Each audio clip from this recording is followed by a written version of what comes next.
The scissors sliced the air like cold blades. Each lock of hair that fell was a piece of her soul being stripped away. The girl didn't cry. Not when the headmistress said her braids were too wild.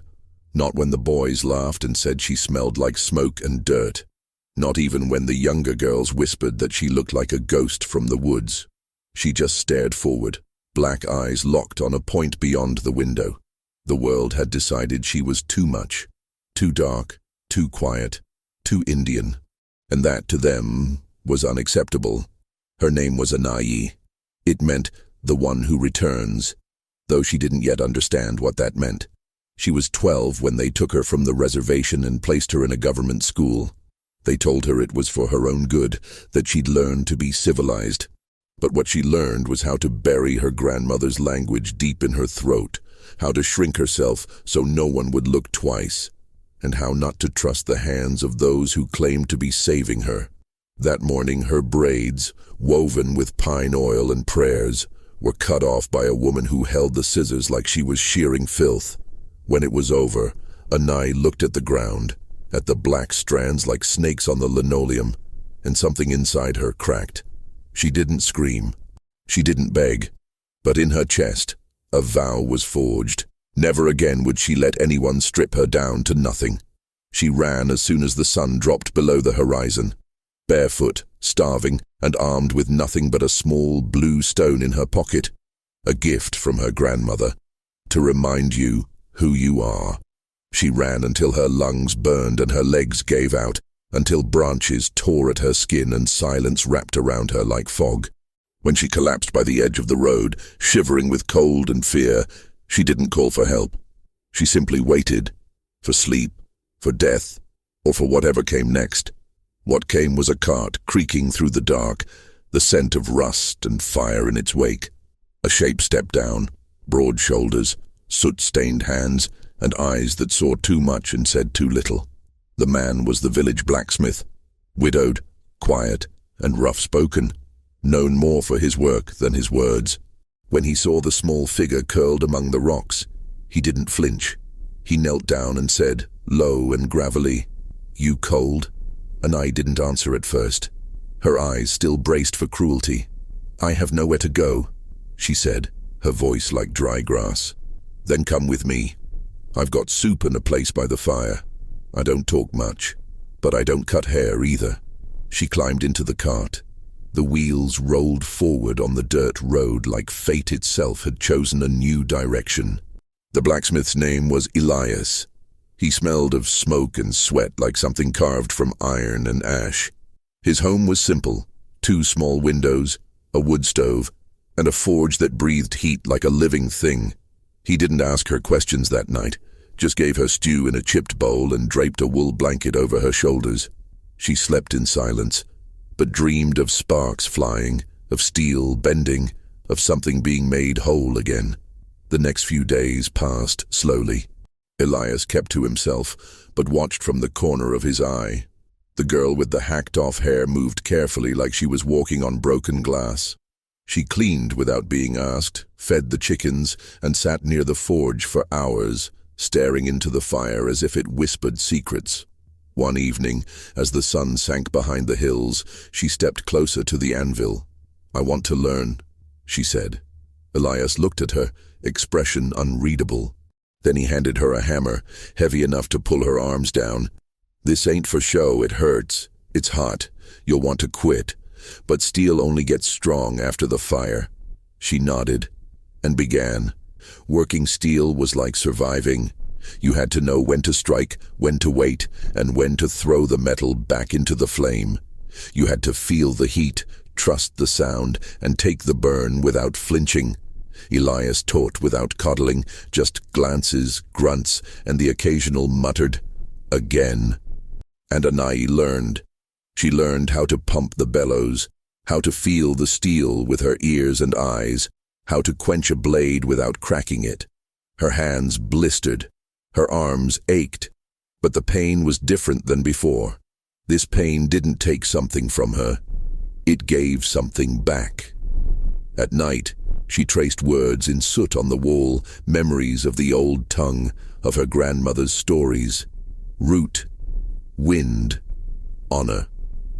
And one night, she wrote her name across the black, Anai Yaotzin, the one who returns. Elias saw it. He didn't say anything, just returned to the forge and struck the iron a little softer that day. Winter set in early that year. The wind clawed through the trees like it was searching for something to devour. But inside Elias's forge, the fire never died. Anai kept close to it, warming her hands before every swing, each strike echoing with a quiet fury. It was not just steel she was shaping. It was the self that had been beaten down, laughed at, silenced. And the forge, with its flames and sparks, became the first place that didn't try to erase her. She didn't talk much, but the work gave her voice in a different way. The clang of metal, the roar of the fire, the rhythm of her hammer. These were the ways she began to speak. Elias rarely praised, but one day after she quenched her first blade without a crack, he looked at it for a long time, then handed it back with a quiet nod. Keep that one. It wasn't much, but it was everything. She hid the blade under her mattress, not because she feared danger, but because it was the first thing she'd ever made that felt like hers. It wasn't beautiful, its edge was uneven, the handle too thick, but it was strong. And so was she, in a way she hadn't been before. The town still whispered. People talked when she walked past. That's the Indian girl the blacksmith took in. Strange little thing. Probably trouble, but no one dared say it to her face. Not after she stared down the butcher's son when he tried to grab her braid stub and call her a mutt. She didn't say a word, just stood there, hammer in hand, eyes flat and steady. He backed away without another sound. One evening, Elias came in later than usual. He smelled of sweat and pine and something else. Blood. His sleeve was torn and a gash bled down his forearm. Anai dropped what she was doing and ran for the cloth and boiled water. Bar fight, she asked softly, cleaning the wound. Wasn't mine, he muttered. Some fool thought calling you a stray mutt was funny. Her hands paused. Her throat tightened. You didn't have to. I know. But he had. That night, when the fire had died low and the chickens were silent, she sat outside and stared up at the stars. There were stories her grandmother told about the stars, that they were the eyes of their ancestors, watching to see if they honored their name. She wondered if her grandmother could see her now. Her short hair coated in ash, her fingers raw, her chest a strange mix of pain and pride. I'm still me, she whispered to the dark. They didn't take that. In the weeks that followed, Elias began teaching her the delicate parts, engraving, tempering, folding the steel. Her hands, once soft and trembling, grew stronger. The burns healed. The calluses thickened. But beneath it all, her spirit became sharper than any blade she forged. One day, he handed her a long strip of iron. Make something of your own, no help. She spent 3 days on it. She burned her hand twice, dropped the tongs once, and had to start over when the first mold cracked. But she didn't quit. On the 4th day, she walked into the forge holding something new, a knife, small but balanced. The handle was etched with a single word. Return. Elias held it in his hand for a long moment. It's good, he said simply, and she smiled for the first time in months. Spring arrived like a slow apology. The ice thawed, the ground softened. Flowers pushed through the dirt like secrets refusing to stay buried. Anai began rising before the sun, lighting the fire, prepping the tools. She even started speaking more, short phrases, jokes sometimes, always quiet but clear. Elias never asked about her past. But one day she sat beside the forge and began to speak. My grandmother used to say we carry fire in our blood, that our people were born from smoke and stars. He didn't respond, just kept hammering, but she knew he heard her. They cut off my braids, she added, said they were too Indian. This time he paused, looked at her. Hair grows back, fire stays, and that was all. But it landed deep. That night she took a strand of leftover metal and twisted it into a coil. She shaped it slowly and carefully into a pendant, a single braid, small and strong. She wore it around her neck, not to remember the pain, but to honor what they couldn't kill. The forge was no longer just a place of work. It was home.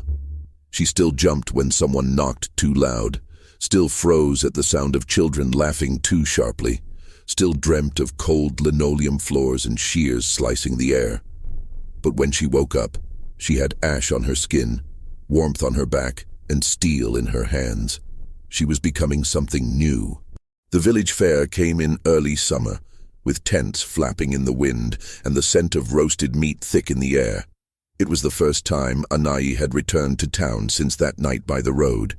She stood beside Elias at the forge booth, her hair grown just past her shoulders now, tucked behind her ear with care. People stared, some whispered, others avoided her altogether, but her chin stayed high, her eyes steady. Elias displayed knives, horseshoes, decorative hooks, and one piece she had made entirely by herself, a fire poker with a twisted handle and wolf head at the top. It gleamed in the sun, sharp and wild. She watched as a wealthy merchant picked it up, examined it, and asked Elias, "Yours?" Elias shook his head. "Hers." The man scoffed like it was a joke, but Elias just crossed his arms and stared him down. The merchant paid full price. Later, a girl about Anayi's age walked by with 2 blonde braids swinging behind her and muttered, "Savage pet." Anayi didn't flinch, just looked her in the eyes, then turned back to the fire. She no longer owed explanations to anyone. That night back at the forge, Elias handed her a letter. It was from a missionary school. They had heard about her, he said. They were interested in guiding her future. Her blood froze. "You want me to go?" He shook his head. Do you want to?" She tore the paper in half. "They didn't guide me. They erased me." And he didn't bring it up again. As weeks passed, she took on more of the forge work herself. Shoed horses, repaired plows, sharpened blades for farmers. The villagers didn't like her, but they couldn't deny her skill. Even the men who muttered slurs under their breath still came when their tools broke. And she served them, not out of submission, but because every strike of the hammer was proof she was still here. One afternoon, a rider arrived, a man in a government uniform with a rifle on his back and a gaze that didn't blink. He came to the forge, eyes landing on Anayi first, then on Elias. "We're doing checks. Heard there's a girl here who belongs to the state." Elias didn't move. "She doesn't belong to anyone." The man stepped forward. "She's a ward. There are rules." Anayi stood still, heart thudding. The man reached for her arm, but Elias moved first. His hand closed around the man's wrist, tight and iron-hard. "Touch her again, and I'll take that hand. Forge runs hot this time of day." A long silence followed. Then the man pulled back, sneering. "You'll regret this." He rode away. Anayi looked at Elias, shaking. "They'll come back. Let them." That night she sat by the forge long after Elias had gone to sleep. Her hands wrapped around her first blade, the one he told her to keep. She traced its edge, whispered prayers in her old tongue, and stared at the stars. She wasn't just a guest here. Not anymore. Days passed, then weeks. No one else came. Instead, letters began to arrive. Invitations. Requests. Some were from blacksmith guilds, one from a trade school in the city. Elias handed them to her without comment. She opened them with trembling hands. She had never imagined a future before. Now it stretched ahead like a road unrolled. One evening, as the forge cooled and the frogs began to sing in the fields, she asked him, "Why did you take me in that night?" He didn't answer immediately. "You looked like you'd been thrown away." She nodded. "I had been." "Well," he said, rubbing the back of his neck, "some things shouldn't be left to rot. Some things need fire, not pity." It was the closest thing to affection he'd ever said, and it meant more than he knew. Her skill grew with the seasons. She could now craft blades that sang when struck, gates that held firm in any storm. She engraved her initials, AY, on every piece she sold. At first in small letters, then bolder. She was no longer hiding. In the fall, a man from the town council came to the forge. He looked at her with thinly veiled discomfort. "We're naming streets after contributors to the community. We'd like to name one after Elias, Blacksmith Road." Elias shrugged. "Name it after her." The man blinked. "Excuse me? She does most of the work now, and she stayed when others would have run." The councilman didn't argue. A month later, the sign was put up, Anayi Lane. She touched the wooden post with reverence. It was the first time her name had ever been written in the open, not hidden on school rosters or whispered behind doors. It was hers, and it would stay. Winter returned with a harder bite than before, the kind of cold that made metal brittle and mornings slow. Elias's cough grew worse. At first he waved it off. Just smoke in the lungs. But Anai saw the truth in his eyes. He moved slower. His strikes weren't as strong. The fire inside him, once relentless, was dimming. She took over most of the forging now. Customers barely noticed. Some didn't care. Others asked quietly if the old man was all right.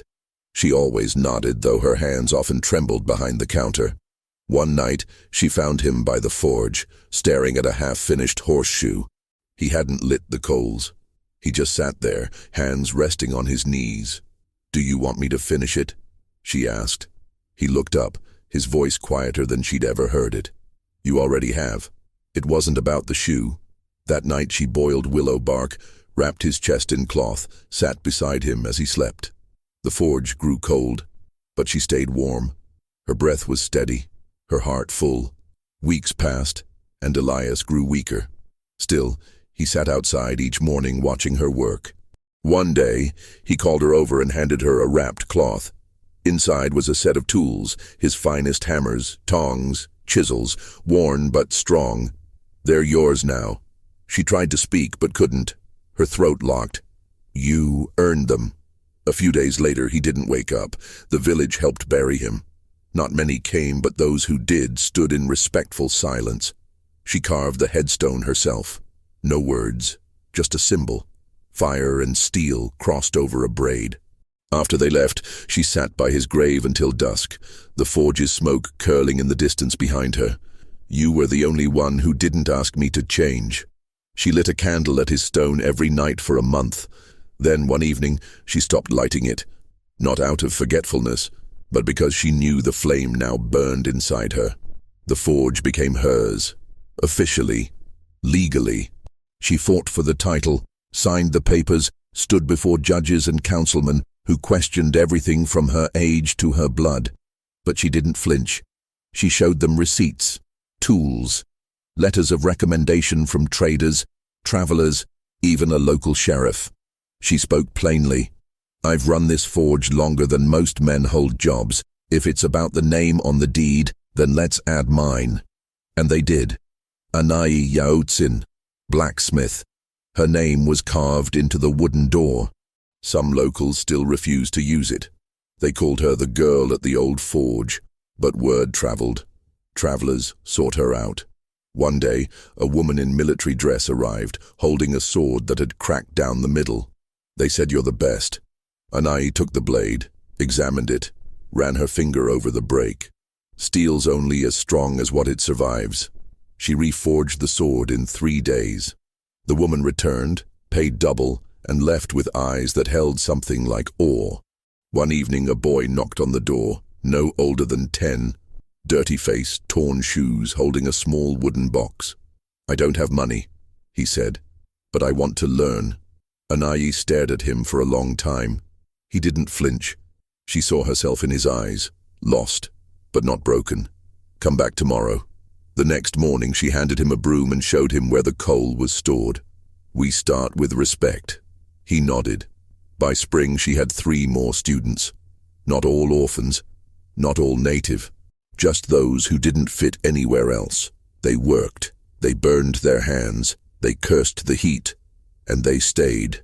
She taught them how to listen to the fire, how to feel when steel was ready, how to strike without fear. She gave them what Elias had given her, not just skill, but space. And when one of the boys asked her why she still wore the metal braid around her neck, she answered simply, "To remember who I was and who no one could take from me." The forge stood as it always had, square, smoke-stained, eternal. But now its windows glowed brighter, its walls echoed with more than just hammers, laughter, music, language. Anayi began speaking her grandmother's tongue again, not just in whispers, but openly. She painted symbols on the walls. She sang while she worked, and when her students asked what the words meant, she told them. Root, fire, blood, return. And every time they repeated the words, her chest grew fuller.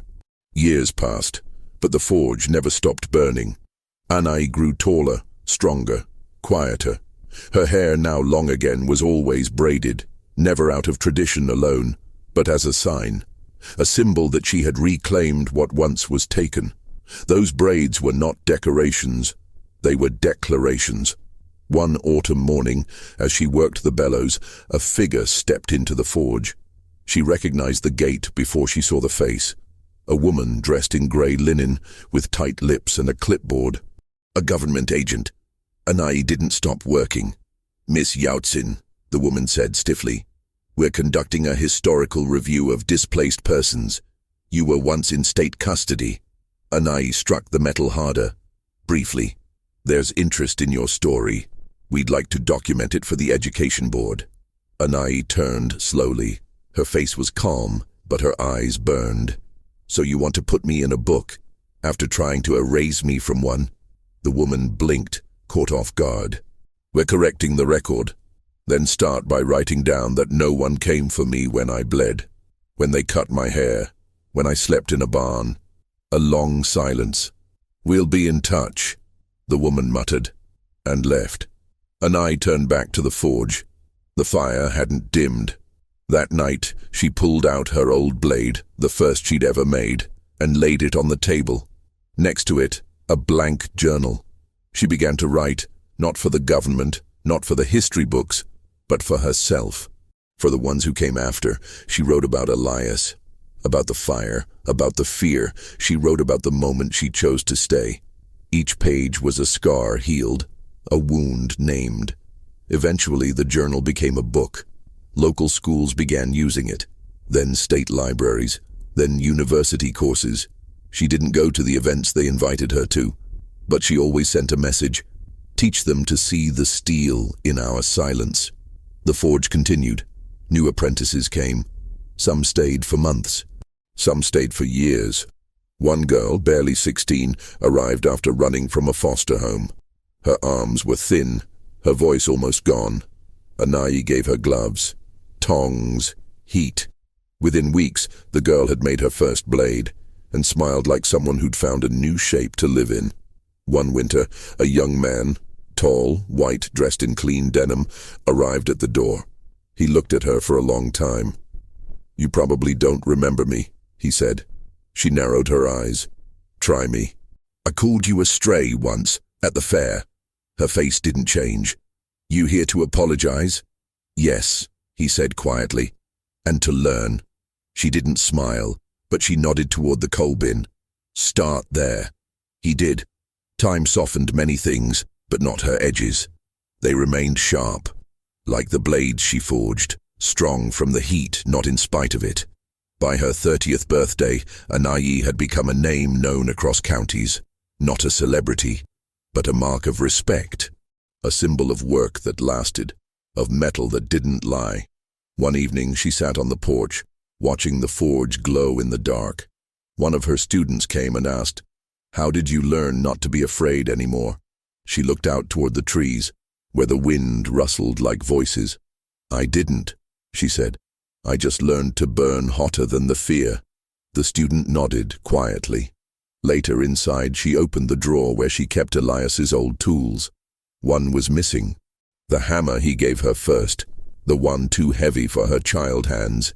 It was on the mantel now, beside a photograph of them both, covered in ash and soot and pride. Below it, a plaque. The ones they tried to silence build the loudest forges. She thought of that often, especially when the nights were long, when the ghosts came close.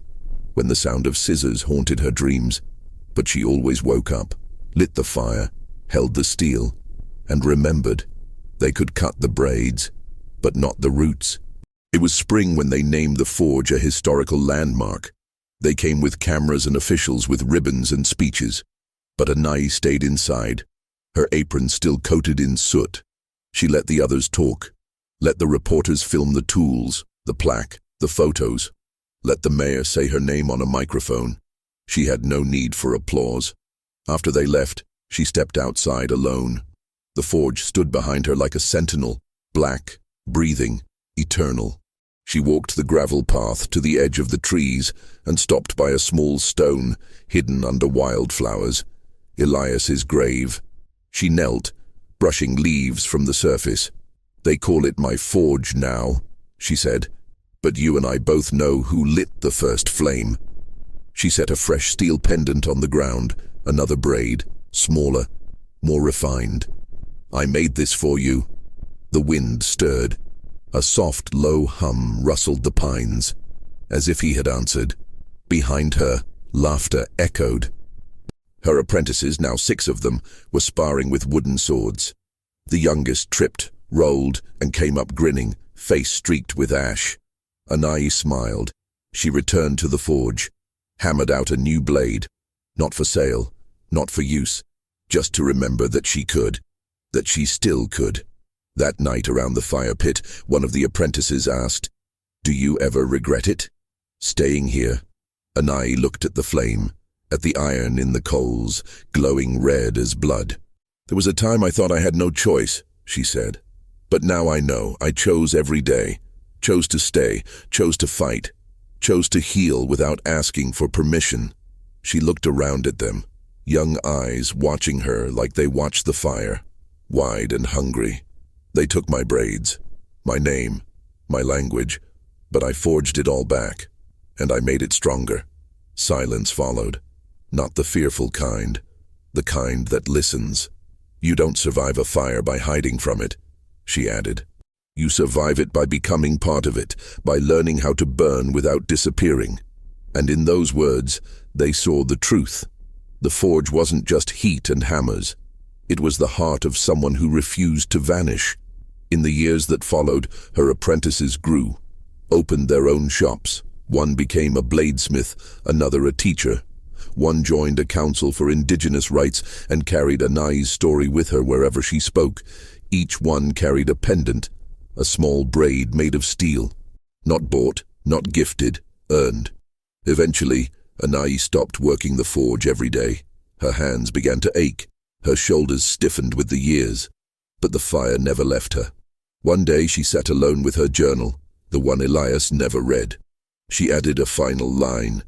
"I was not born of steel, but I became it." When she passed, they buried her beside Elias under the tall pine. The forge remained open. The fire never died. The apprentices kept working, kept teaching, kept telling the story of the girl who once sat on a roadside with nothing but a stone in her pocket and flames in her chest. And sometimes strangers would visit the forge, curious, reverent. They'd ask if the stories were true, and those who stood in the smoke, holding her tools, would simply smile and say, "She never needed to be rescued, just remembered." Anais' journey wasn't about revenge. It wasn't about proving worth to a world that refused to see it. It was about returning, to herself, to her roots, to the fire within that could never be extinguished. The world may try to erase you, to cut your hair, your voice, your story. But what they can't reach is what you forge in the dark, what you build in silence, what you choose to keep alive. Let this story remind us, what they try to break, we can rebuild, stronger, hotter, ours. If you've ever felt like your voice was too quiet, your roots too heavy, your story too different, this story is for you. There is power in surviving, but there is glory in becoming.